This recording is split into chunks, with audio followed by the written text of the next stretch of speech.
Hi guys, happy Tuesday. I wanted to do a quick how-to video on what you're doing today. So yesterday you learned about two different types of cells, prokaryotic and eukaryotic.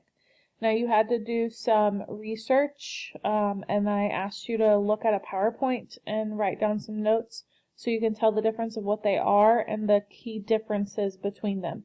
So today you're taking that a step further and you're going to first watch this video that I'm making, so I'll put that up here now, and then you're going to open this, and this is showing the comparison of them, what one has, what one lacks. So once you click on this, it'll open up to a PowerPoint.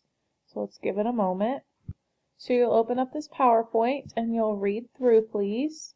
Prokaryotic cell, it gives you what's a part of it. Eukaryotic cell, notice the differences. You can zoom in and out if you need to make it a little smaller. So notice the differences of each. Here it goes. Prokaryotic is DNA not organized. They both have cell wall DNA, cytoplasm, and ribosome. So here are your comparisons, etc. There they are side by side.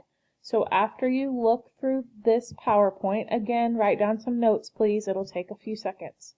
You're going to come here to completing the assignment.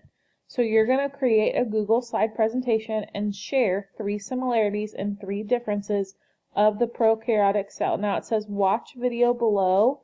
I'm going to attach just a quick video on how to get to Google Slides again and share it with me.